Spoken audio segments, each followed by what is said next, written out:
Bonjour. Vous voulez réussir votre concours de rédacteur territorial? Être reconnu? Être respecté? Être utile dans votre collectivité? Obtenir un emploi stable? Vous voulez changer de vie? Vous voulez, lorsque vous entrez dans une réunion, que l'on vous écoute parce que vous êtes un cadre? Alors il y a une règle simple à retenir. Vous devez en savoir plus que les autres.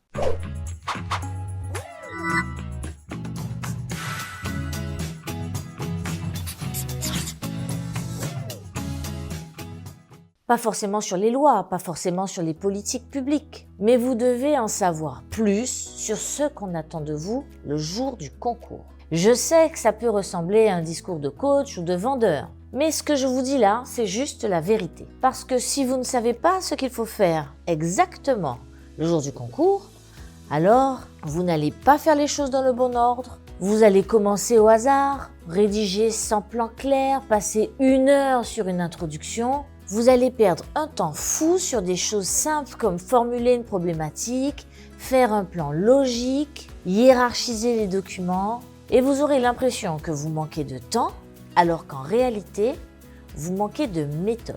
Et surtout, vous allez arriver derrière tous ceux qui ont suivi une vraie préparation. Pas ceux forcément qui sont plus intelligents que vous, mais ceux qui savent ce qu'ils doivent faire et qui savent surtout dans quel ordre il faut le faire. C'est une compétition, ce n'est pas une épreuve de gentillesse. Vous pouvez être motivé, vous pouvez être intelligent, vous pouvez être sincère, méritant, travailleur. Mais le concours, c'est un jeu avec des règles. Et en fait, ce sont ceux qui connaissent les règles qui partent avec une longueur d'avance. La question donc à se poser est la suivante.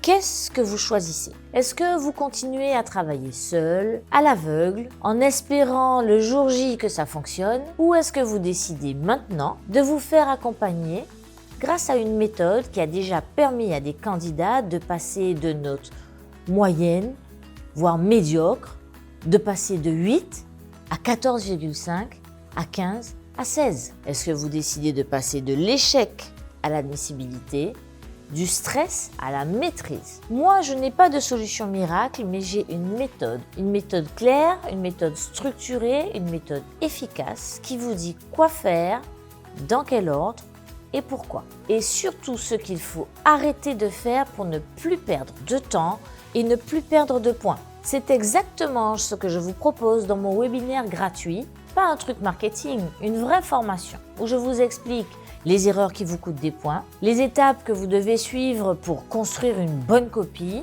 Je vous explique également ce qui fait la différence entre les candidats qui espèrent et ceux qui réussissent. Le lien est juste sous la vidéo. Inscrivez-vous maintenant, c'est gratuit et ça peut changer votre concours et votre vie.